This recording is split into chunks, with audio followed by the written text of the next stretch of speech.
Welcome back to your channel Tripitak. आज हम लोग शुरू करने जा रहे हैं रिवॉल्ट ऑफ 1857 का लास्ट पार्ट आप कह सकते हैं।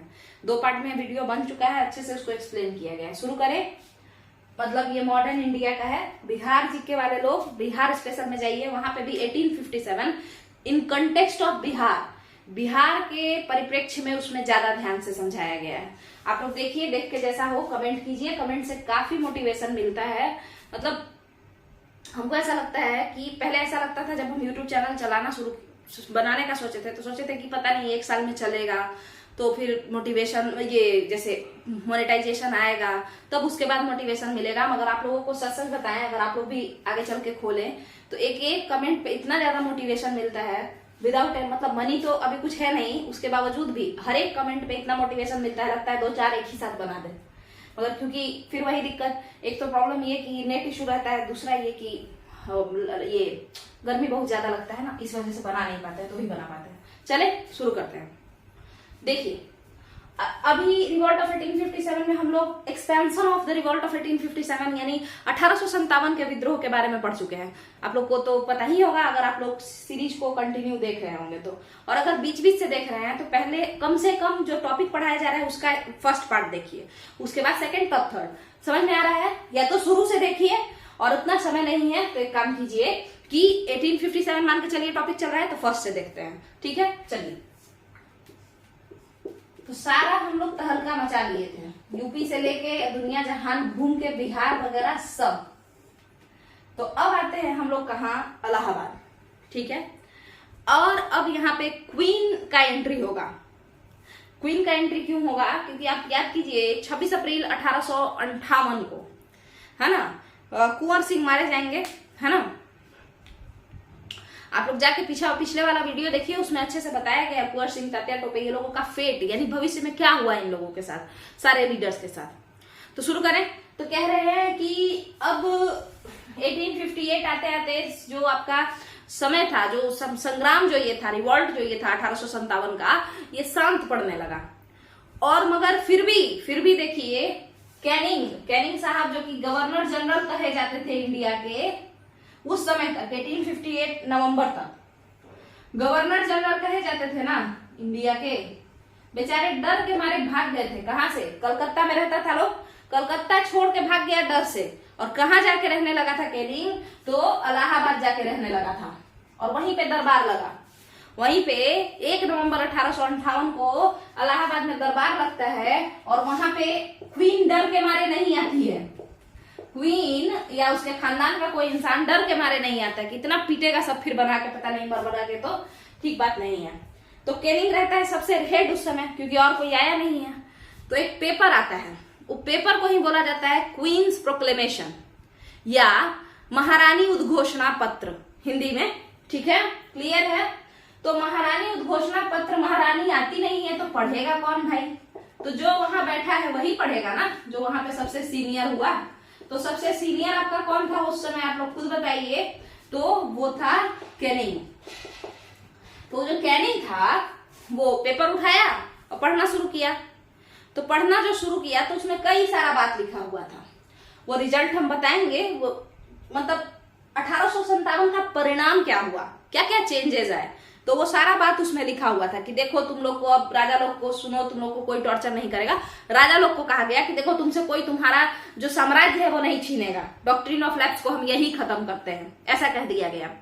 उसके बाद फिर कहा गया कि देखो धर्म के मामले में कोई इंटरफेयर नहीं होगा। सोसाइटी वालों ध्यान से सुनो, धर्म के मामले में कोई इंटरफेयर नहीं होगा, तो हिंदू मुस्लिम लोग चैन से रहो, नॉर्मल लोग। उसी तरीके से सेना को कहा गया कि ये जो तुम लोगों को लगता है कि रेसिज्म है यानी कि काला गोरा का भेदभाव है, ये सब बिल्कुल नहीं होगा। ठीक है, ऐसे ही कई सारा बात। तो ये सारा रिजल्ट भी तो 1857 का हुआ। किसके वजह से? परिणाम ये किसका था? 1857 के विद्रोह का था। क्लियर है? तो 1857 के विद्रोह का ही ये परिणाम है, इलाहाबाद का जो पेपर में लिखा हुआ है, यानी क्वींस प्रोक्लेमेशन में जो लिखा हुआ है, तो वो हम पढ़ेंगे। अब बात करते हैं कि ये जो क्वींस प्रोक्लेमेशन है कब आया, याद रखिएगा, ये क्वेश्चन पूछता है। 1 नवंबर 1858 को आया। क्लियर है?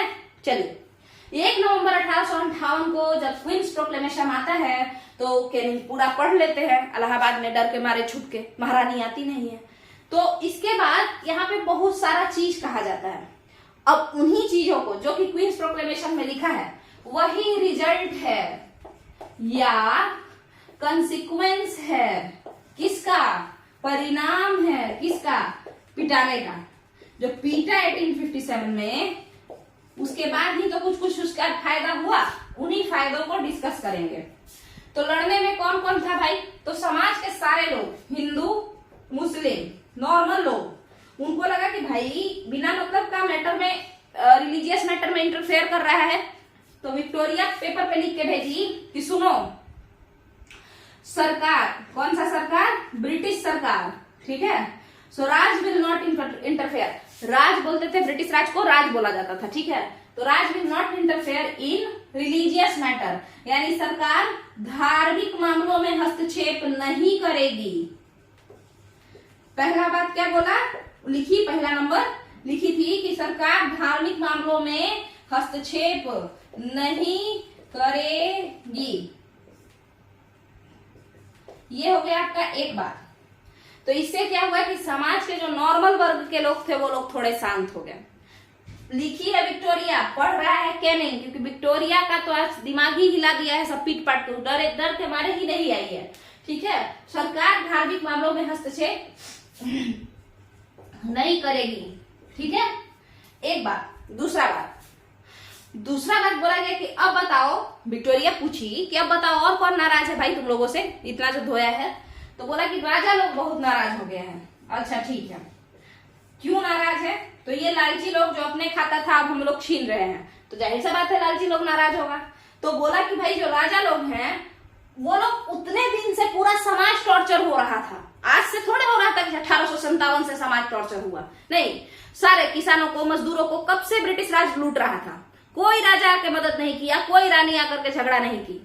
जैसे ही इन लोगों को पता चला कि रे मेरा राज छीन रहा है ये लोग, हम राजा से सीधे चपरासी बन जाएंगे, तो एकदम मतलब जैसे यहाँ राजा है और राजा के यहाँ काम करने वाले बन जाएंगे, तो एकदम परेशान ये लोग हो गया कि कहाँ राजा थे और कहाँ ब्रिटिश राज में काम करना पड़ेगा। चपरासी के पोस्ट पे, ड्राइवर के पोस्ट पे, खलासी के पोस्ट पे हड़बड़ा गया ये लोग, है ना। देखिए जो गरीब इंसान है उसको तो पता है कि हम मेहनत करेंगे तो हम इस पोस्ट पे जाएंगे, फिर इस पोस्ट पे जाएंगे। और कोई जो कि पूरा लूट लूट के खाए हुए हैं, तो उसके लिए तो नीचा पोस्ट उसको लगेगा ना कि कहाँ राजा थे, कहाँ मामूली बन जाएंगे। तब इन लोग को याद है कि अरे वाह, देश प्रेम जगाते हैं।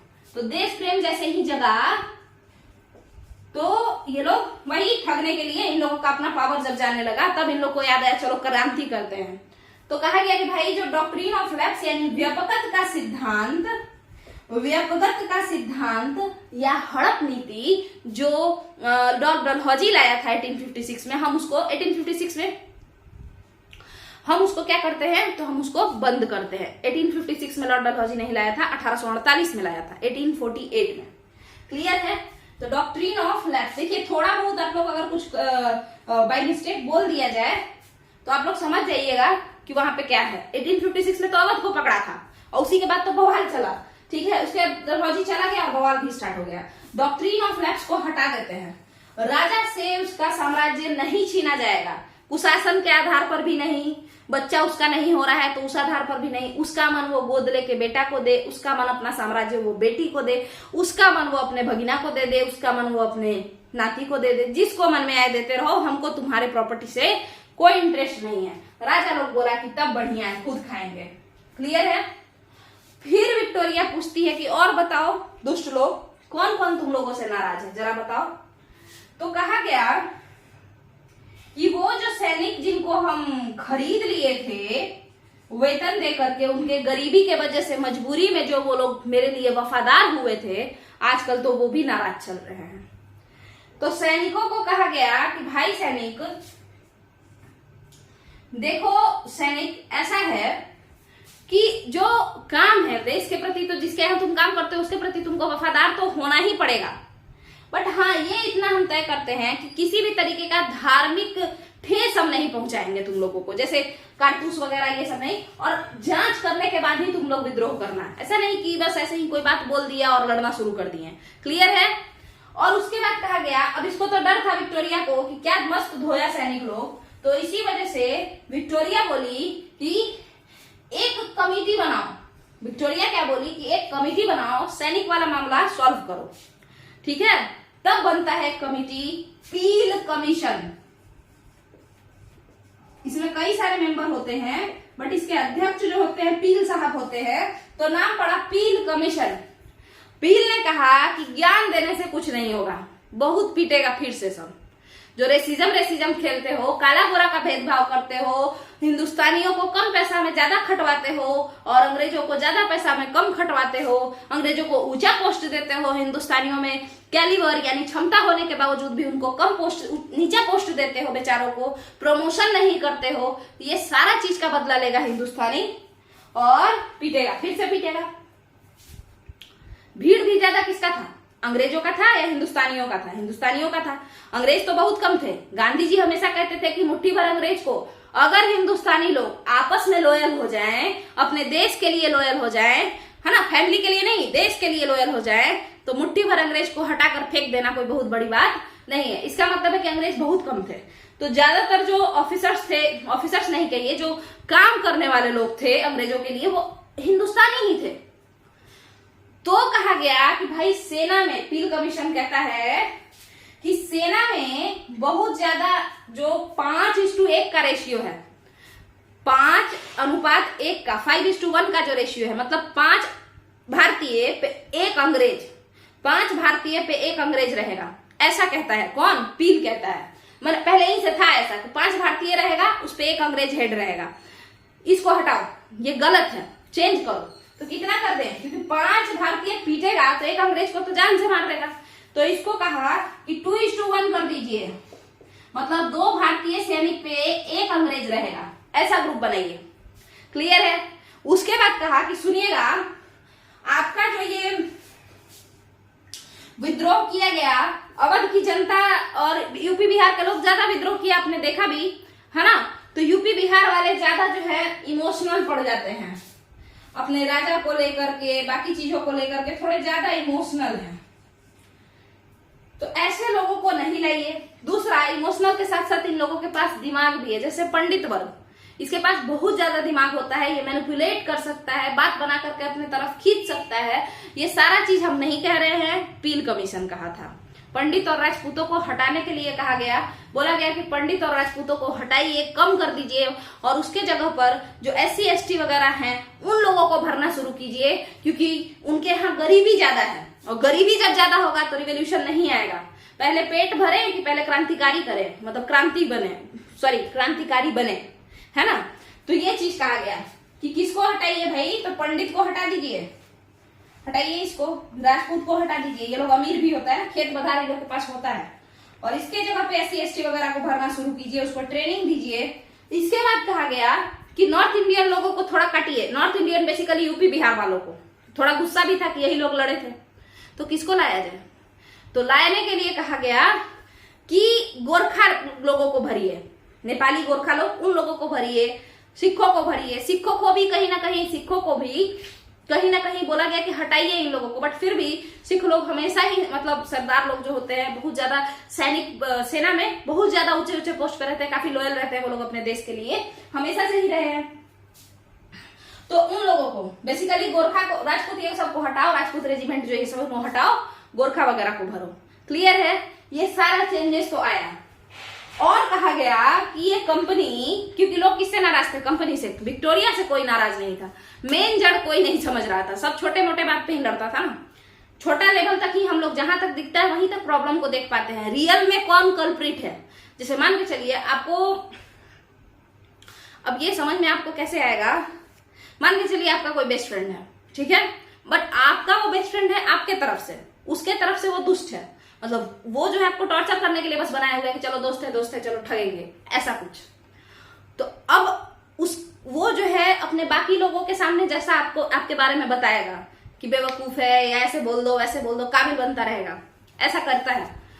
तो आप क्या सोचेंगे? आप सोचेंगे कि वो इंसान अच्छा है, उसके अगल बगल के लोग बुरे हैं, पहले आप यही सोचेंगे, क्योंकि आपको दिख क्या रहा है कि वो जो लोग हैं उसके अगल बगल के, जो उसके चम्मच लोग हैं, वो बोल रहे हैं, ठीक है। बट जैसे समय बीतता जाएगा और आपके पास दिमाग आता जाएगा, तब आपको लगेगा कि वो लोग बुरे नहीं हैं, उन लोगों को तो एक आईना दिखाया गया है, जिस आईना में आपको बुरा बताया गया है, और जिस कारण से वो लोग जो कि उसके अगल बगल, उस दुष्ट इंसान के अगल बगल के लोग वो लोग आपको बुरा समझ रहे हैं, है ना, समझ में आया। तो सिमिलरली विक्टोरिया का बहुत ज्यादा सपोर्ट था, ये ब्रिटिश राज का जो मेन क्राउन था उन लोगों का बहुत ज्यादा सपोर्ट था, नहीं तो कैनिंग करता कैसे ये सब। या कोई भी मान के चलिए कोई भी बिजनेसमैन मोदी के बिना परमिशन के कुछ कर सकता है, एक दिन में मोदी जी चाहेंगे तो उसको बर्बाद कर सकते हैं। तो कहीं ना कहीं मेन कल्प्रिट कोई और होता है, गाली कोई और सुनता है। बट जैसे धीरे धीरे हम लोग बड़े होते जाते हैं या समझदार होते जाते हैं तो हमको समझ में हम लोगों को आने लगता है कि रियल कल्प्रिट वही है जो सबसे सीधा बन के सामने बैठा हुआ है। चलिए आगे देखते हैं।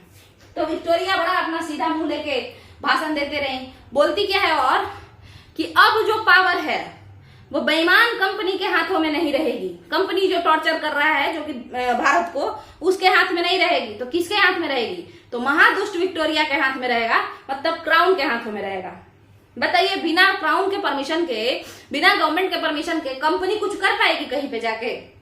तो इस तरीके से ब्रिटिश क्राउन अपने आप को एकदम अपना साफ सुथरा कर लेता है इमेज, और बोझ डाल देता है बेचारे कंपनी पे, ब्रिटिश ईस्ट इंडिया कंपनी पे, वहां के मेंबर्स पे। और कहा जाता है कि कैनिंग जो है, जो कि गवर्नर जनरल ऑफ इंडिया था, इसके हाथ से सारा पावर छीनते हैं हम, और वाइसरॉय ऑफ इंडिया इसको बनाते हैं, एक तरीके से चमचा बना देते हैं क्राउन का। और क्राउन कहता है कि एक मेंबर, एक क्या मॉर्ले मिंटो की फॉर्म में आप खुद बताइए, मॉर्ले साहब कौन थे? सेक्रेटरी, एक मंत्री, भारतीय मंत्री बनाया जाएगा, मतलब ब्रिटेन का इंसान होगा, ब्रिटिश मंत्री परिषद का इंसान होगा, बट उसको भारत के लिए स्पेशली मंत्री बनाया जाएगा और उसको कहा जाएगा इंडिया का सेक्रेटरी। और वो इस चमचे कैनिंग से ऊपर के पोस्ट का रहेगा। वो रहेगा ब्रिटेन में, वहीं पे, है ना, वेस्टमिंस्टर जो है वहां पे रहेगा, मतलब पार्लियामेंट में ही रहेगा, ब्रिटेन के पार्लियामेंट में, लंदन में। मगर देख, यहाँ का जो सारा काम जो है वही देखेगा, उसी से साइन करवाओ, उसी से सब चीज करो, और ये एकमात्र चमचा बन के रह गया। तो मेरे हिसाब से आप लोगों को समझ में आ गया होगा कि गलती किसका था। तो कहीं ना कहीं ब्रिटिश राज यानी क्राउन यानी इंग्लैंड की क्वीन और इंग्लैंड के जो लोग थे, जो मैंने उस समय जो प्राइम मिनिस्टर थे, विस्काउंट पामस्टन और भी दुनिया जहान, और एक ही प्राइम मिनिस्टर थोड़े, जितने भी थे, जब टॉर्चर हुआ तो ये लोग का भी इन्वॉल्वमेंट तो रहा ही होगा, है ना। नहीं तो विदाउट इन्वॉल्वमेंट, विदाउट परमिशन एक मामूली सी कंपनी, एक व्यापारिक कंपनी थोड़े किसी देश में जाके तहलका मचा देगी। इसका मतलब है कि रियल कल्प्रिट कौन था, आप लोग समझिए। वो जो एग्जांपल दिए कि आपका जो दोस्त है, जिसको आप बेस्ट फ्रेंड समझते हैं, और वो कैसा है, तो वो अपने अगल बगल के लोगों में आपके बारे में केवल गंदगी फैला रहा है, गंदा गंदा बोल रहा है, जो कि आप किए भी नहीं है ना। और उससे क्या होगा, अगल बगल वाले लोग आपको गाली देना शुरू करेंगे, आपको लगेगा कि ये सब बहुत बदमाश है, पता नहीं क्यों मेरे पीछे पड़ा रहता है लोग, है ना। और बाद में जैसे जैसे आप बड़े होंगे तो आपको पता चल जाएगा कि जिस इंसान को आप सबसे अच्छा, सबसे सीधा समझ रहे हैं, वही सबसे बड़ा दुष्ट है, और वही सारे जगह पे आपको एक गंदा इंसान, एक बुरा इंसान पोर्ट्रे किया है, और जिस वजह से सारे लोग आपको बेइज्जत कर रहे हैं। ठीक है, तो सिमिलरली इंडिया को तबाह करने में क्वीन या ब्रिटिश क्राउन, जो ब्रिटिश राज था, उसका पूरा हाथ था। But British east India company को बदनाम किया गया। क्राउन अपना मुंह चुपचाप से धो लिया, व्हील से साफ कर लिया, और अपने आप को बड़ा ही महान घोषित कर दिया। किसमें? 1 नवंबर 1858 के क्वींस प्रोक्लेमेशन में कहा गया कि उन लोगों में प्रॉब्लम है तो आप क्वीन के कंट्रोल में रहो। वही क्वीन जो इतना सारा दुष्टता करवाई है। चलिए, क्लियर है यहाँ पे अगर, तो आगे बढ़ते हैं। सैनिक में चेंज हो गया, 5:1 से 2:1 हो गया। पहले 5:1 में रहते थे, 5 भारतीय पे 1 अंग्रेज, और 2 बाद में हो गया क्या, तो 2 भारतीय पे 1 अंग्रेज। क्लियर है? यहां तक का क्लियर है, तो आगे बढ़ते हैं। थोड़ा थक गए, इसको मिटा लेते हैं, ठीक है। अब क्या है, ये पूरा हो गया है ना। हाँ, इसके अलावा ये भी सब धार्मिक वगैरह तो बता ही दिए कि धार्मिक मामले में हस्तक्षेप नहीं करेंगे, ये सब। तो हाँ, अगर आप लोगों को ये वीडियो पसंद आया है, क्योंकि ये कहना पड़ता है, लोग भूल जाते हैं, तो अगर आप लोग को ये वीडियो पसंद आया है तो वीडियो को लाइक कीजिए, शेयर कीजिए, और चैनल को सब्सक्राइब कर दीजिए। तब तक हम मिटा लेते हैं, ठीक है। वैसे तो हमको पता है जिसको पसंद आएगा वो ऑटोमेटिकली सब्सक्राइब कर लेगा, मगर क्या है कि लोग देख के फिर ध्यान में नहीं रहता है, भूल भी तो जा सकते हैं, तो इसी वजह से थोड़ा बहुत बोल ही लेते हैं। चलिए, इसको जल्दी से पहले हम नोट कर दें, इसके बाद आगे देखेंगे। और आप लोग जो है ना, वो क्या बोलते हैं, प्लेलिस्ट वगैरह भी देखिएगा। ये तो आप लोग के ही फायदा का बात है। प्लेलिस्ट चेक कीजिएगा, और अगर पसंद आए बाकी भी वीडियोस, अभी तो ज्योग्राफी ये सब हम स्टार्ट ही नहीं किए हैं क्योंकि हिस्ट्री काफी लंबा है, बहुत ज्यादा इसमें वो है टॉपिक्स है, वास्ट सिलेबस है हिस्ट्री का, और क्वेश्चन भी ज्यादा आता है मॉडर्न इंडिया से, ये भी बात है।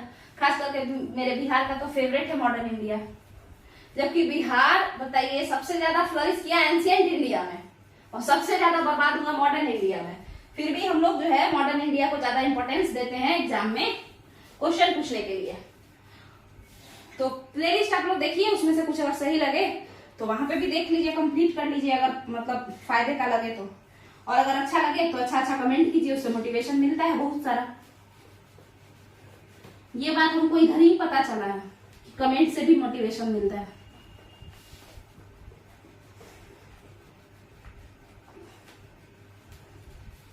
इसको तो मिटाने में ही 6 साल लग जाता है कभी कभी। चलिए हो गया, अब शुरू करें। अगला क्या है, तो हम लोग क्या क्या समझे पहले उस पर बात करते हैं। तो हम लोग समझे ये वाला बात हो गया है, हाँ, तीसरा टॉपिक हो चुका है। और आपका यहाँ पे इलाहाबाद डिक्लेरेशन जो था, क्वींस प्रोक्लेमेशन, ये हो गया है, ठीक है। रिजल्ट जो आया पिल कमीशन क्वीन प्रोक्लेमेशन के ही कहने पे बना, तो दोनों बात हो गया है। अब बचा है दूसरा टॉपिक और चौथा टॉपिक। तो कुछ इंपॉर्टेंट फैक्ट्स आप लोगों को याद करना पड़ेगा, पूछ देता है किसी भी चीज में पूछ देता है। जैसे 1857 के समय ब्रिटिश के प्रधानमंत्री, मतलब ब्रिटेन के प्रधानमंत्री कौन थे? Who was the British Prime Minister during 1857 या during the revolt of 1857? तो आप कहेंगे कि विस्काउंट पामस्टन थे। कौन थे? Viscount Palmerston, palm PARL, palm stern, Palmerston. एक सेकेंड रुक जाइए, आप लोग इसका जो स्पेलिंग है वो चेक कर लीजिएगा। विस्काउंट पामस्टन, यहाँ पे हाँ ये है पामस्टन, PALMERSTON, पामस्टन।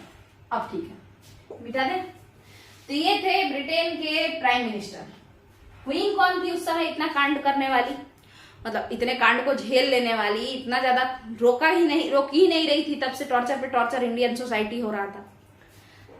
तो वो थी क्वीन विक्टोरिया।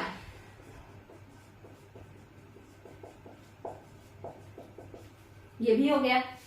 इसके अलावा हम आपसे अगर बात कर लें थोड़ा और, तो बाकी तो आपको पता ही है वाइसरॉय कौन थे। तो थे Canning, lord Canning, lord Ford कुछ नहीं, बस कैनिंग।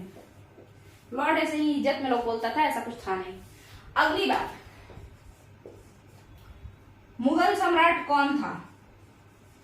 1857 के क्रांति के समय में मुगल सम्राट कौन था? नीचे आप लोग कमेंट में बताइए, और उसके बाद हम कमेंट में ही ये बता देंगे। क्लियर है? 1857 के समय में एकदम आसान है ये क्वेश्चन। जिसको गोली मारा गया था, कल ही बताया है ना, जिसको गोली उसको नहीं मारा गया था, उसके 4 बेटों को मार दिया गया था और उसको रंगून भेज दिया गया था। अब नीचे कमेंट आप लोग जरूर कीजिए, मुगल एम्पायर कौन था उस समय जिस समय 1857 का रिवॉल्ट हुआ था। हिंट भी दे दिए हम। अब आगे बढ़े, चलिए। तो एक टॉपिक तो ये हो गया, ये इंपॉर्टेंट फैक्ट्स है रिगार्डिंग 1857 रिवॉल्ट। अब ये एक टॉपिक और बचा है, वो है 1857 की क्रांति।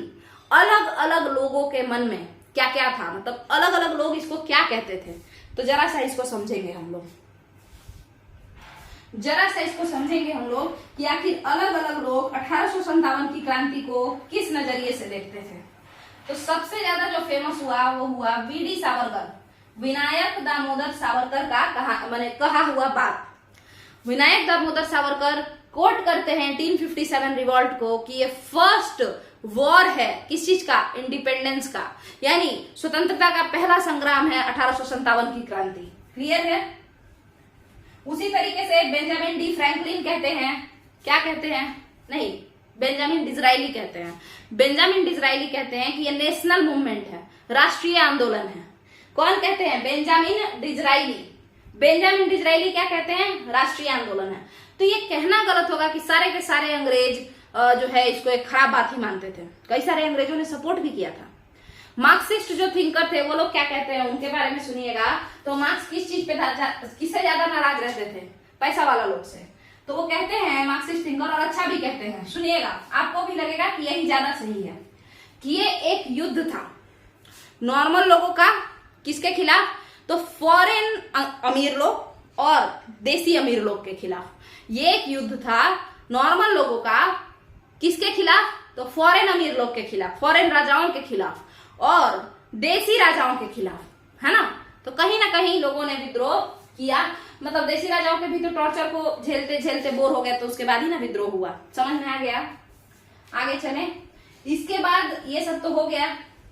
अब कुछ जैसे और भी नाम हैं जो कि बस बोले हैं और उनको याद रखना जरूरी है, इसीलिए हम बता देते हैं। बट ये 3 जो बात हम बोले, 2 बात खास करके, एक तो मार्क्स कैसा विचार रखते थे या मार्क्सिस्ट लोग कैसा विचार रखते थे इसके रिगार्डिंग, और दूसरा मतलब सोशलिस्ट कह लीजिए, समाजवादी टाइप के लोग। और दूसरा एक चीज आप लोग को ये जो विनायक दामोदर सावरकर, ठीक है, उनका बात। अब आपको हम बताएं कि और लोग क्या क्या बोले थे। तो आरसी मजूमदार नाम के एक हिस्टोरियन हैं जो आपके 1857 की क्रांति को कहते हैं कि ये एक रिवॉल्ट है। 1857 का संग्राम जो है वो क्या है? तो एक सिपाही विद्रोह है, सिपोय म्यूटिनी है ये कोई। और एक हिस्टोरियन है, वो कहते हैं कि ना तो ये पहला स्वतंत्रता संग्राम, ना तो ये स्वतंत्रता संग्राम था 1857 की क्रांति, ना तो स्वतंत्रता संग्राम था, और ना ही ये पहली बार हुआ था, ऐसा कहते हैं। ये कौन है? कमेंट कीजिए नीचे, बताइए, खोजिए आप लोग कौन इसको ऐसे क्रिटिसाइज किया। 1857 की क्रांति का जो महत्व है उसको कुछ ज्यादा ही नीचे बता दिया। नीचे थोड़ा कमेंट करके बताइएगा। इसके बाद एक इंसान कहते हैं कि ये इंसान कहते हैं कि ये वॉर है किसके किसके बीच का? सभ्य और असभ्य लोगों के बीच का। बारबेरियंस, बारबेरियंस मतलब असभ्य लोग, और सिविलाइज्ड मतलब सभ्य लोग। ये कौन कहते हैं? तो एक अंग्रेज थिंकर है, होम्स उनका नाम है। ऐसे ही एक और थिंकर कहते हैं कि ये धर्म युद्ध है। किस चीज का भाई? तो हिंदू और मुस्लिम धर्म दोनों आपस में मिलकर के क्रिश्चियन धर्म को हराने का कोशिश कर रहा है, एक षड्यंत्र रच रहा है। तो जिसको जो मन में आया बोलते गया।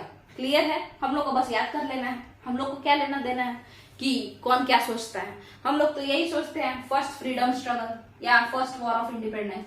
वैसे आप लोग का अलग अलग ओपिनियन हो सकता है, उसमें कोई दिक्कत नहीं है, हर किसी का अपना अपना थॉट होता है। क्लियर है? तो ये हो गया आपका कि रिवॉल्ट ऑफ 1857 के बारे में लोग, अलग अलग लोगों ने, बड़े बड़े लोगों ने, हम लोग क्या सोचते हैं उससे क्या लेना देना है, छोटे मोटे तुच्छ लोग।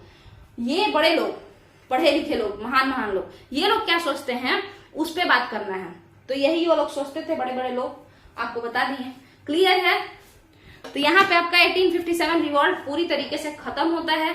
अगर आप लोग को ये वीडियो पसंद आया है, वीडियो को लाइक कीजिए, वीडियो को शेयर कीजिए, चैनल को सब्सक्राइब कीजिए। चलिए, थैंक यू।